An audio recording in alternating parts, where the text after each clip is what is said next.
Welcome to Country Chat with Dom, with me, Dom, here at the Gaiety in Southsea in Portsmouth. We just had the Country on the Coast Festival.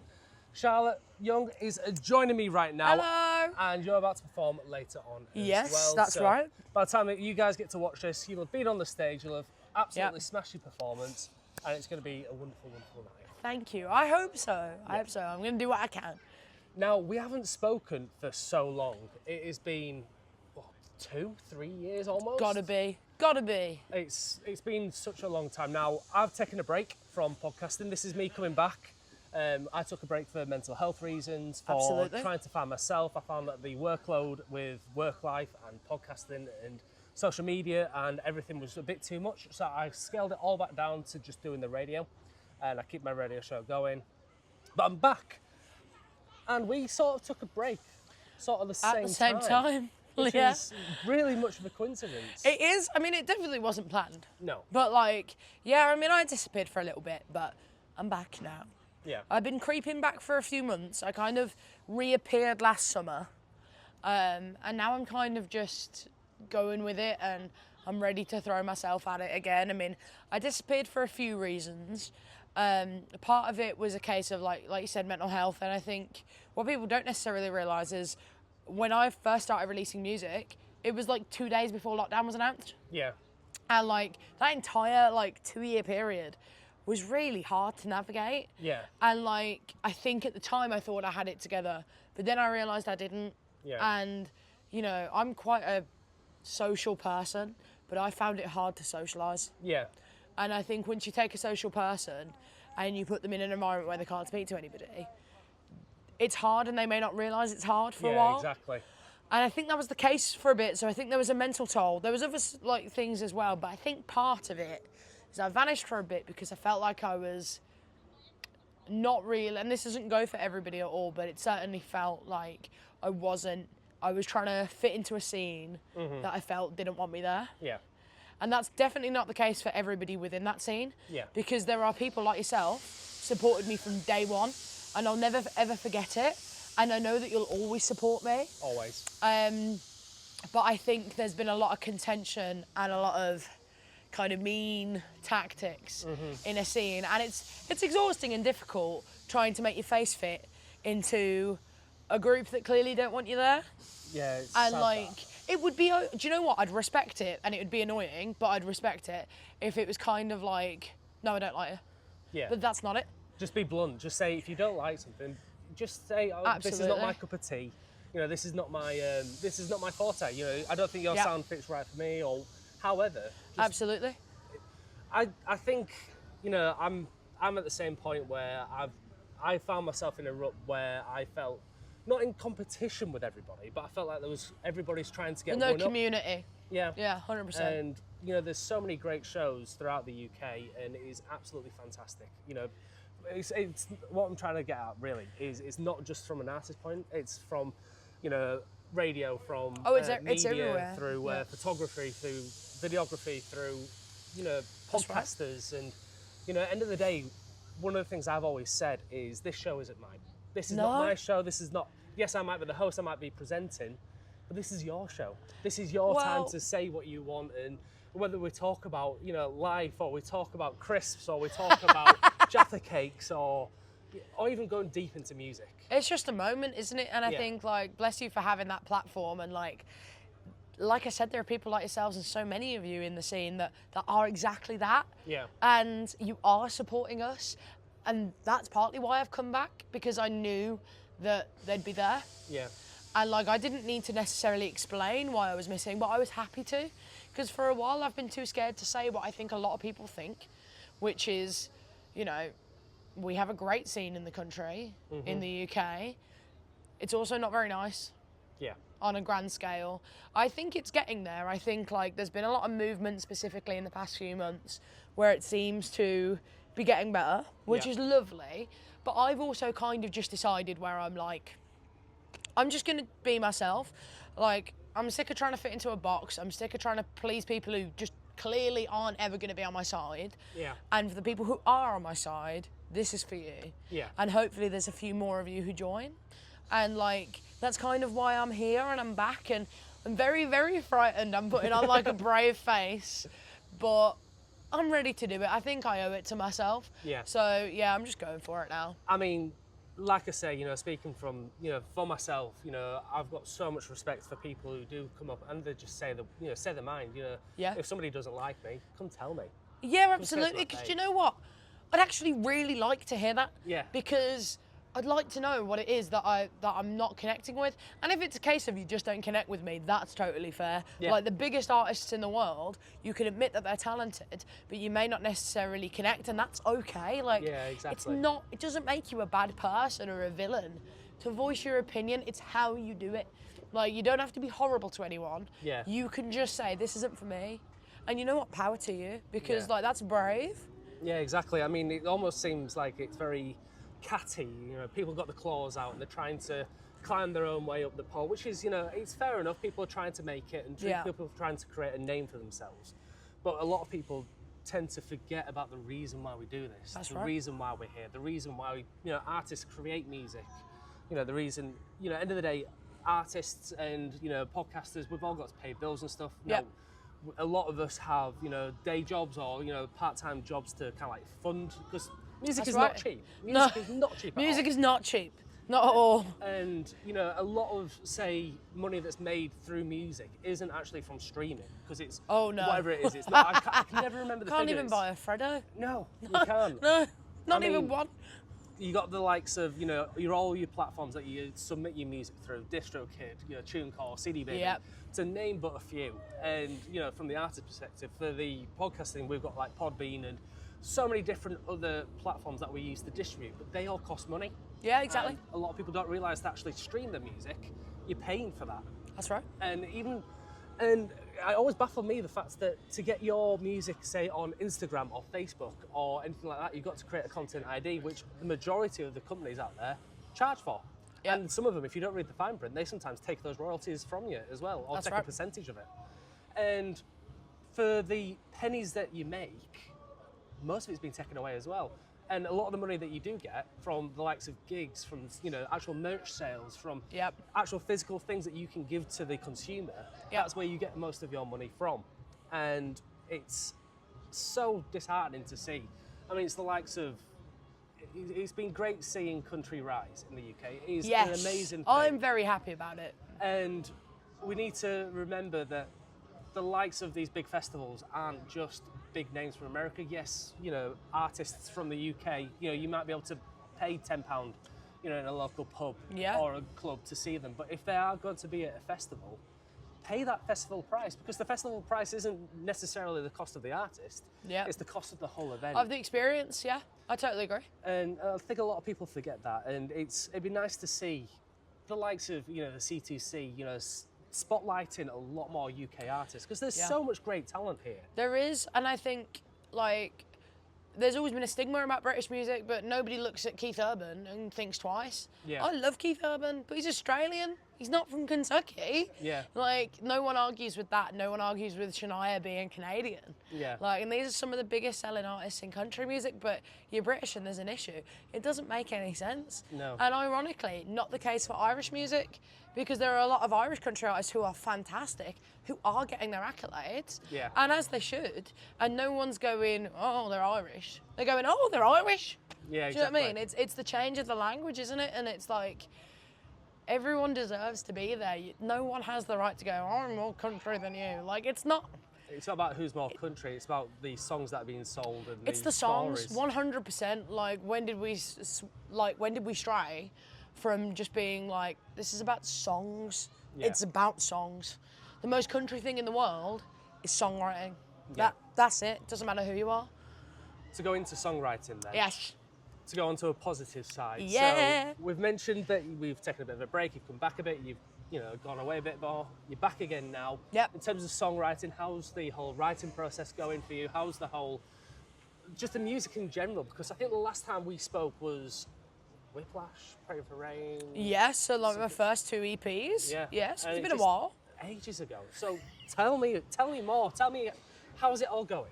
It's going really well. I mean, like, I have written an album. Ooh. Yeah, so it's self-written. It is self-produced and self-recorded.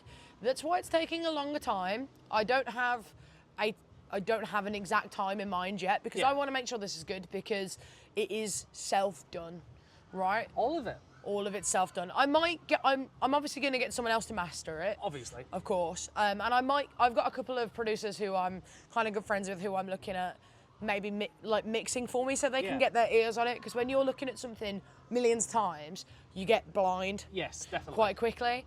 And I just want to make sure that whoever is listening to it, there's a good balance. So there's a chance that after it's recorded, that it might be mixed with a couple of producers, but in general, it is all self-recorded, self-written, self-produced. Amazing. So, what kind of instrumentation are you going for then? Are you going stripped back? Are you going full band? Are you going full mixture? Mixture. Oh. The whole idea is that there is something on this record for everybody. There might be something a bit stripped. There might be something a bit like old-fashioned. I don't like to pigeonhole. I've never liked to pigeonhole. And for a while, I thought maybe that was a weakness, because my songs are different. Like, each one is quite different. It's got its own identity. And for a long time, somebody said to me ages ago, this is a very un-PC thing for people to say. Somebody turned around to me and told me that my songwriting was schizophrenic. Really? And I don't think they meant that in a negative way. I think they meant it as, like, you're diverse, but they said it in a really bad way, and that made me go, and spiral. Yeah. But I've now kind of just leaned into it, because I'm like, you know what? It's not. It's multifaceted. Yeah. And I think it's just about changing the language you use. It's so easy to be your own kind of worst enemy, and I'm so guilty of that. But now I'm kind of like, no, I'm just going to write the songs, I'm going to make sure they're good, and I'm going to give them to everybody.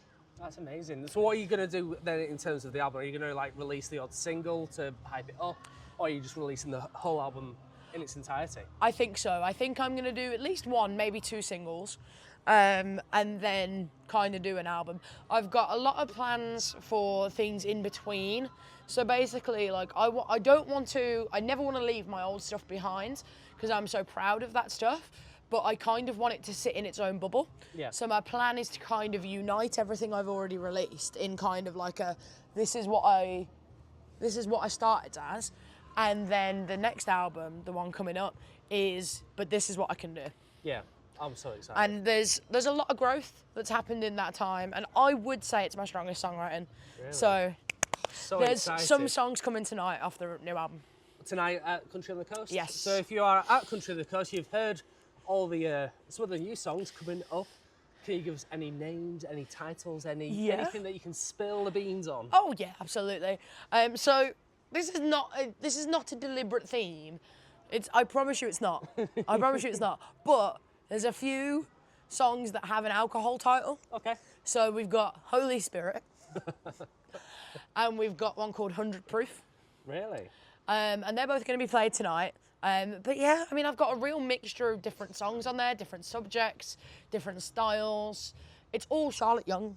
Yeah. It's still going to sound like me, but instead of being afraid to jump into different things, I'm just going for it. So excited for you. It's been a long time coming, and even being here has been a long time coming as well. To actually do this face to face, because it's always been via Zoom. We've never met in person, so Yeah. it's lovely to meet properly. Today's the first day, so that's the great thing about festivals as well. If you don't get yourself to any festivals, you never get a chance to meet, great artists such as Charlotte Young here. And we're all a community. This is the whole thing that we've been talking about. Country on the Coast have done a beautiful job of making it feel like a community. Yeah. And I'm very proud of that. And I said to Hannah, who organises the whole thing, that she's done a stellar job, because I've been quite lucky that the festivals I've played, I've always felt quite welcome at. But a lot of festivals that I've applied for and have never got in, it's very much a case of the people in those communities does kind of feel a bit squashed. Yeah. But this is lovely. It's open, everyone is so kind, everyone is so active and listening. And at the end of the day, I'm closing the night, and people have been here all weekend, and they're knackered, but they're still taking time to come and speak to me, and I just really appreciate that. Yeah. And I think Hannah deserves all the flowers for the amazing event she's done. She really, really does. And everybody involved in it, like yourselves. I mean, I only ever play a tiny part in this big cog. Now there's Hannah Roper, who's organised the festival as well, and there's a wonderful assistant called Sian, who has been an absolute godsend. We love you, Sian. We love you, Absolutely Sian. amazing. She's basically she's organised all the artists. Yes, and she the has. press, She's like artist liaison, isn't she? Yeah. And not only with actually getting artists to the stage or getting people ready in terms Track of music me down. or instruments or anything like that, but she's also organised them for interviews. She's right. found us ready for when it's certain interviews. She's been walking around with a clipboard and keys to the Very official. back room that we've been doing all of our interviews for live in the living room on. And she's been absolutely incredible. And the amount of hard work that she's put in herself, as well as Hannah Roper as well. It's been such a wonderful weekend. So if you've been here this weekend, you'll have seen it firsthand. If you haven't, make sure you get tickets for 2026. Yeah. Should be releasing information very, very soon. You'll find that more about that on the interview that I did on Live in the Living Room show. Check them out at This Is LITLR. This is Live in the Living Room. And Charlotte, just the last few questions. Yeah. In terms of gigging and getting yourself out there, because we've talked about money, we've talked about how artists make money in terms of gigs and getting yourself, present. How's it been these past few years? Well, I did, when I went dark and went cold and didn't really do anything, part of it is because I was really anxious and terrified about social media. And I won't go into the reasons for that right now. I will at some point address that. Yeah. But essentially my mental health was playing a massive part of that, and I just couldn't do it. That's the bottom line. I just could not do it. I knew that I had to do it, and I had people I was working with going, you could be brilliant, you need to put yourself out there, and that's true, but I couldn't do it. Yeah. And I think I was too scared to say that, but now I know that's the case. And to be honest with you, I haven't got much better with it, but I've kind of just gone, I'm just gonna do it. Who's gonna watch it anyway? And that's kind of the attitude I've got, because at the end of the day, in the grand scheme of things, does it matter? No. It doesn't matter, but I'm doing myself a disservice by not putting it out there. So in the past 3 months, it's a very short-term thing. I have taken that leap. I am posting different things. I have kind of leaned into doing content creation as well as music, because I'm now full-time with music, and I sing in bars, I sing cover gigs, and some people will look down on that. I don't care. I'm lucky that I get to sing for a living, right? Exactly. And at some point, I will be able to do that with my original songs. But for now, I've made the first big step of being able to do it as covers, and it's lovely. I play a little pub in the middle of nowhere, and I feel like a Glastonbury headliner, because everyone's singing along, and you cannot put a price on that. So for me, that's very special, and that's for me where I think I'm getting my roots, because I think people see me there, and from what I know to be true, I've made an impression, they've liked me as a person, and then they're invested, so they're happy to support my original work, which is even better. Do you know what I mean? So I've kind of been pushing that by doing not entirely away from music content creation, but things like come with me to festivals, come with me to this, that and the other, so on and so forth. Because I'm trying to be a bit braver. It is very scary, it's not very polished, but it's genuine. You've got to start somewhere. Exactly. And I always want to be genuine. People are going to have their opinion. They might think, oh, she's not genuine. I know I am. Yeah. That's all that matters. And the people who support me are hopefully going to think that too. But that's how it goes back to kind of being unapologetically yourself. Yeah. I totally get that. It's incredible, and good luck. Good luck. Thank you so much. With your new album that's going to be coming out. Yeah. Keep an eye out for those singles as well. And again, if you are at a country on the coast, you're going to have a wonderful time listening to the wonderful Charlotte Young, everybody. Now, finally, do you want to give out your social media handles for those that don't follow you? Yes, it is Charlotte Young Music on everything. So you can find me all over there. I'm on TikTok, I'm on Instagram. So please do follow me, and I'm on Spotify as well. So Amazing. This has been Country Chat with Dom, with me, Dom, joined by the fabulous Charlotte Young. Thank you so much, Dom.